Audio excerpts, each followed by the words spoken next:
So as we said earlier, we are going to be doing a combo of December 1984 with January 1985 because it is our throwback episode, but Mm-hmm. we are going 40 years into the past. And I got to be honest, December 1984 Slow. didn't have a lot, had some cool things. Like there are some diamonds in the rough, but it's not this, oh my gosh, this is so cool. And January, kind of the same things. But what's interesting is what was cool in December lacked in January, and vice versa. What was like Yeah. good in January picked up for the lacking in It's weird. December. It's weird, like noticing, like going through the months so far. It's like back in the 80s, if it was a hit, it carried on for a long time. So it felt like there was always something going on Mhm, special, but really it was just something from months ago.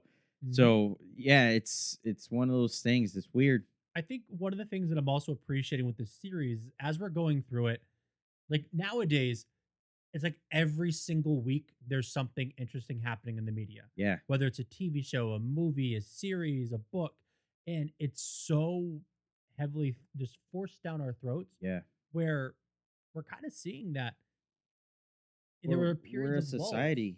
We're a Yeah, society that drives on the need for new. mhm. And I think back then they were content with the slow, like just let life be. It was different, obviously. So What we got? What we got? December. if you were to go to the movies, Okay. the top movies that you would be seeing in December of 1984: Okay. Beverly Hills Cop, Eddie Murphy. Dune, and Breaking 2, Electric Boogaloo, which is basically just like your really, really weird 80s version of Step Up. But Breaking One is a cult classic. It is. That's why I have this one Yeah. on the Breaking list. Two was it was a good comeback. Good. It was a sequel that you kind of asked for, but it wasn't as good as the first one.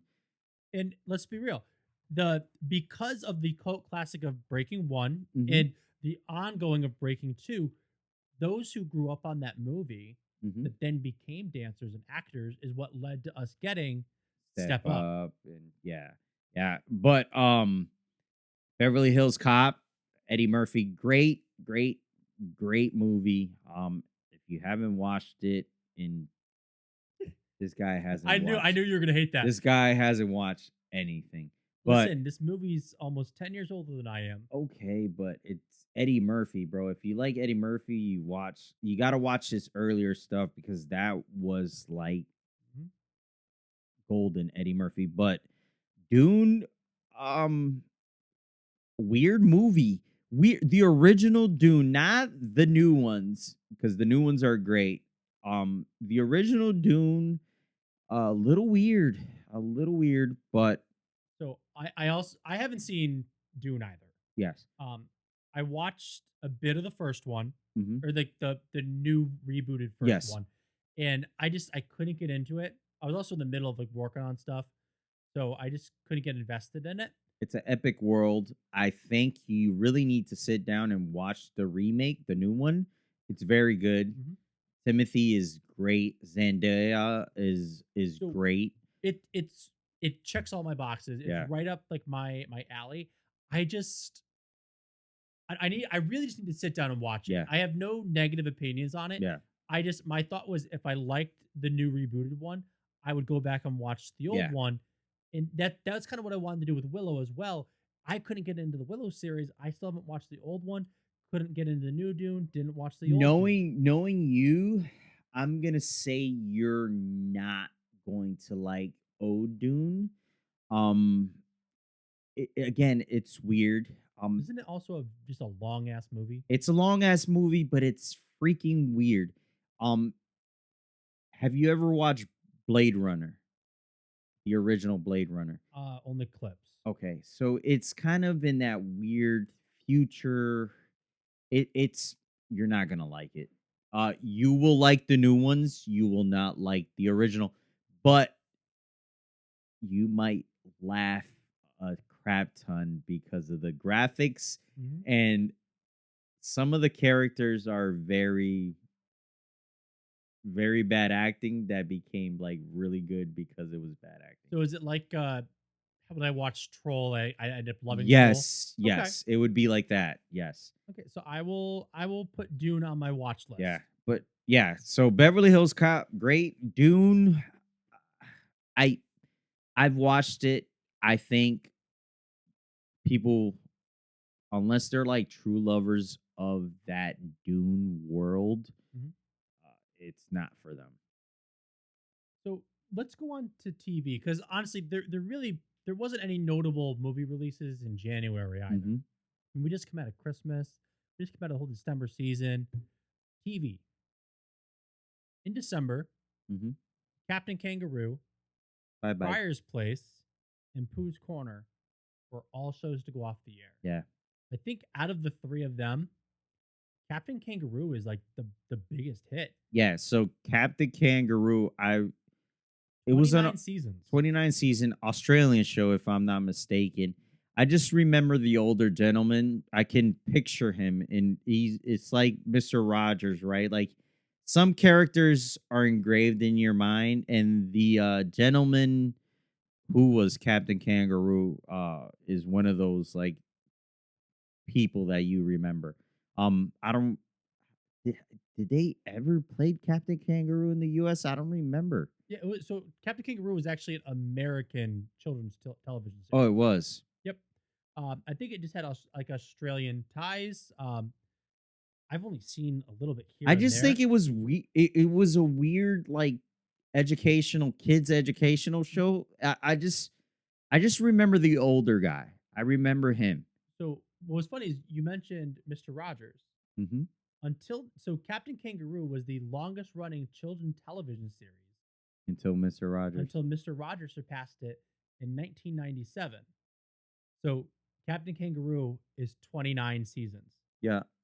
Mr. Rogers was 31 seasons. Okay. Sesame Street was 54 seasons.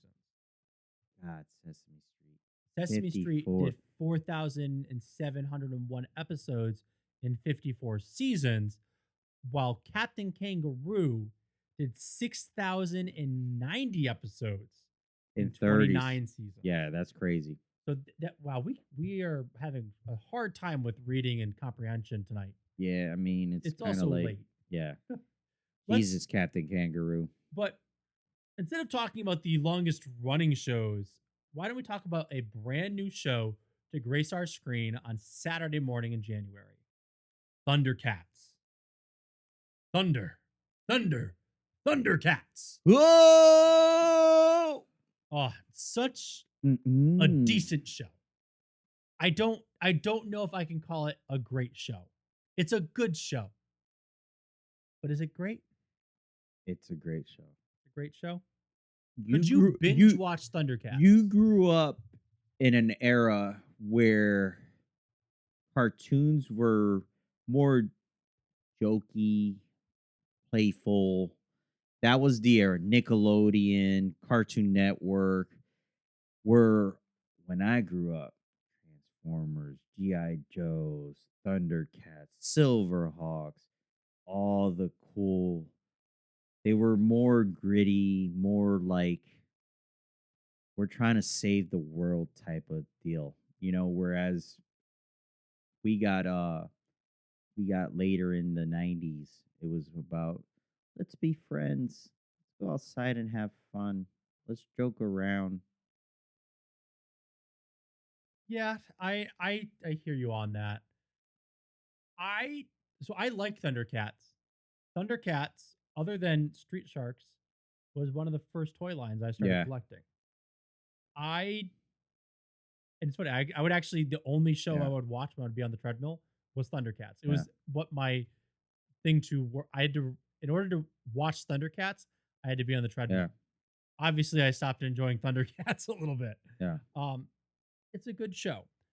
To me, I think out of that era, it wasn't in the top. I think when you put ThunderCats against Masters of the Universe, Transformers, even G.I. Joe, I don't think ThunderCats holds up as one of those top tier shows. It has one of the better stories, man. It does have a good I story. I think we can't allow you to have an opinion on this one. Really? I think because you had to be there to understand. Like you're viewing Thundercats from an outside view of the time and era. I am the non-objective opinion. Yeah, where I was a kid and Mhm. Lino, I don't care what anyone says. We need to put that out. Can Lino versus He-Man battle? Pick your Okay. side. How about this? So I will put that in for our February this or Yes. that. Lion-O versus him. Actually, you know what? We did a villains one. Let's do a heroes this or Yeah. that for February. Like that. Lino versus He-Man because they were kind of the same. Okay. Okay, we'll do that. And you know what? So here's my issue. I don't maybe not issue is the right word. One of the things that I liked with Lion-O's character Mm-hmm. in the original pilot episode, when they leave Thundera Yep. and they go to, is it Earth that they're going to or some other planet? Yeah. Some other. Lion-O's hyperbolic space chamber pod malfunctions, and it causes his body to age. But he His stayed. brain stays the same. Correct. So he's really like he's the Wily Kit and Wily Cat's Yeah. age, but in an adult body. Correct. And I think that's something the show failed to explore. And explain it better. The only episode I can think, other than that original pilot and couple episode series run, they did a whole story of why Snarf was Yeah. having such an attitude. And because I think Snarf is like my favorite character from the Yeah. series. That or Mumra, just because Mumra's OP. Yeah. But Snarf has an attitude and is getting frustrated because Snarf's responsibility on Thundercats team was to basically be the nanny to Kid Lion-O. Yeah. But Lion-O, while still being a kid, Is now the leader. and is no longer a kid. Yeah. He's an adult man. He's basically Tom Hanks and Big. Correct. But that was like the only episode that really explored it, and it kind of like said they were gonna have more promise in this line and talk about the mentorship, but then never did it. Yeah, And that's where I think again, I'm being biased. Thundercats over He-Man. The evil characters, the villains. Thundercats had the better villains. He was just, come on. Skeletor is a goofy villain, bro. He's a bad guy that is very goofy. So I'm gonna go back to our December episode. Yeah. This is what we said. Mumra as a villain was stronger and more formidable as a villain. As an icon, it's Skeletor. Yeah, but we're not talking about icon. We're talking about. You're not talking about icon. I'm not talking about. I'm talking about just content and what it was. Mun-Ra was scary, bro. You were scared of Mun-Ra. You weren't scared of Skeletor. If he was in your dream and you were a little kid, that was not a nightmare. That was a party you were having because he was just a goofball. But yeah, let's move on. What's the next one? Yeah, so I was just gonna say Thundercats was a good addition to the TV. I think what's really cool is the story behind Thundercats, which maybe we'll take an episode to really kind of explore deep that. Dive. I will say, little fun fact, just because we're going from December to January. Yeah. The production company behind Thundercats is none other than Rankin Bass, which is the company that produced specials like Rudolph, Frosty, Santa Claus is coming to town. Crazy, right? It was great. Like the fact that we have this company that is known for this stop motion holiday specials kind of thing that really hadn't done anything since Christmas. And now all of a sudden we have this like pseudo anime with anthropomorphic cats. And again, these anthropomorphized heroes were pre-Teenage Mutant Ninja Turtles, Yes. which I thought was just kind of something cool. Yeah. I hope they never do a live action or a remake of Thundercats. So they did in 2011. Yeah, but I'm talking about like what they did with Transformers and what He-Man, like bring it to live action. Oh, like, yeah, no, I got you. Yeah. I don't think they can do a live action movie. I know that they did try to bring Thundercats back in like 2015, somewhere between 2015 and 2020, but it was like chibi animation in the style of like Teen Titans Go, Yeah. and the fan base revolted, Yeah. No. and they killed the project before it could get any motion, which it's on two hands. Like, one, yes, like it's not like your old Thundercats, but also I think what Teen Titans Go, I don't like Teen Titans Go, but what they've been able to do with the subtle Easter eggs to acknowledge like other aspects of the DC lore Yeah. that they couldn't do in the original 2000s Teen Titans because it was a dark, serious story. That's what this Thundercats storyline would have been able to do. I think if they're gonna do anything, they gotta bring it back similar to like what Dragon Ball has done with their art and bring it back like that, where it's close to the original material, but with the art of like new age technology art. So are you Not talking? not 3D, but more like So you're talking about like the upscale. Dragon Ball Super Yes. movie style. Yes. Because right now they're doing Dragon Ball Daima, which is chibi style. Yeah, I don't like the cheap. I like the Yeah. super. Okay. So like Dragon Ball Super superhero. Yes. I could see that. That was an interesting choice and actually worked out really well. Yeah. But like you said, let's move on. Let's go. We are going to talk about one of the biggest news stories in December of 1984. The smack heard around the world. Yes. Yes. Yes. Yes. So WWE, WWF, one of the biggest names, Vince McMahon. This wrestler, David Shultz, claims that at the urging of Vince McMahon, the quote, I believe, was, "Oh yeah, you should really mess him up." And mess him up is referring to 2020's John Stossel, the news reporter. Are you familiar with this? Yes. So even this- if you're not a wrestling fan, you gotta. Yeah, You've so- seen it somewhere. This clip, David Schultz is being interviewed by John Stossel in the back of Madison Square Garden, Mm-hmm. and he's been asking like Hulk Hogan, all the other wrestlers, this same series of questions about like, well, is wrestling hard? Is wrestling difficult? Yeah. And you know, I will say I think John Stossel could have phrased the question a little better. Yeah. Because it's like the question is basically, do you think wrestling is hard?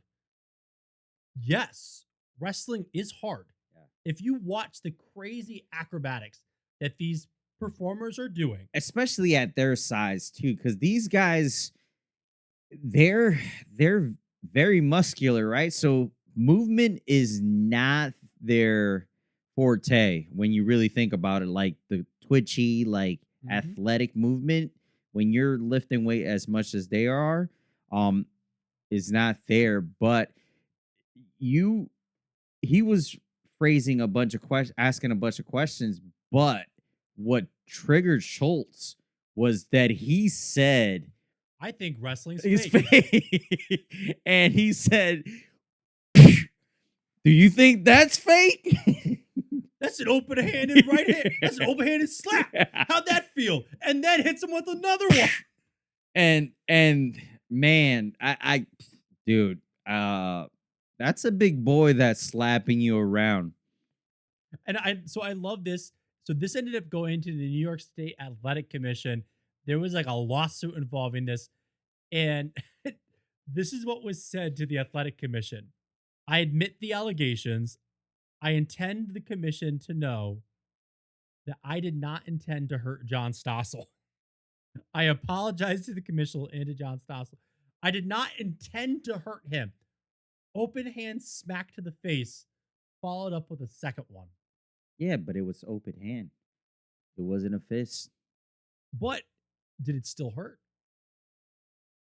Only John Stossel knows. I mean, John Stossel was kind of stumbling with the second one. Yeah, Did he not go was through right. the roof. The first one he kind of stumbled, got up, but then the second one was serious. Well, John Stossel also is not a big guy. No, he's a tiny dude. And David Shultz is 6'6", like 267 pounds. Like, Yeah. that's a big boy. Yeah. And Well, he should have never said, I think wrestling's fake. and that's the thing. Like, I think wrestling is scripted. Yes. I mean, it's wrestling is scripted, Yes. but to say it's fake, It's not fake. You It's can't not fake flipping, picking someone up, slamming them. There's no fake to that. they're It's still going through the routines and the it's motions. real routines and motions, but there is a written script for the outcome of the matches. And It's the a better soap you opera. perform, the more people that you can garner as fans, Yeah. and the higher you'll go. It's just a soap opera for us. Yeah, it's a soap opera for guys. Yes. It's- And females. Let's not We're come not on. gonna exclude. But it's just a soap opera, a very good one. Mm-hmm. But what do you say we talk about the biggest music releases from December and January? This has got to be interesting. I have no idea. So, top song from 1984 of December was "I Want to Know What Love Is" by Foreigner. Okay. This song, I mean, we all know the song "I Want to Mhm. Know What Love Is." This song would later go on to be covered by Wynonna Judge and Mariah Carey. The song will be used in movies like Good Luck Chuck. This song, I don't know about you, "I Want to Know What Love Is," to me, is probably one of the most iconic Foreigner songs. Yes. Because I can't remember any other song. Hot Blooded is another one. I knew there was another song by them. It's been the theme song for Tacoma FD. We've been watching a lot of TV as we're nesting, getting ready for the baby, I'm Yeah. realizing. But yeah, no, so I Want to Know What Love Is was like the big release Yeah. in December of 1984. There wasn't much else going on. However, January of 1985 would debut VH1. Ooh. So back in September, we talked about MTV coming out. MTV. Now we have VH1. But not only that, USA for Africa. We are the world. Exactly. We are the children. So we're talking about Michael Jackson, Willie Nelson, Bob Dylan, Ray Too many. Charles, Diana Ross. Too many. The list goes on. For Michael to be able to put that together and bring all these, like, there was no slumps. They were all like Top tier. top tier. It Is kind of crazy. That can never happen in no. this day and age. And it's because you keep seeing trying to recapture Yeah. that moment. It's like when we had the oil spills with BP, they tried to recapture like, USA for the oil spills, and it's like Yeah. it just never works. We will never relive, which is sad because I never lived and you weren't even cognizant at the time. Yeah. USA for Africa. Yeah. But going back, watching that music video, it's moving. Yeah. But that's it for January of 1985 and December Yay. of 1984. Let's Let's go to the cards, let's baby. get to trivia. Okay.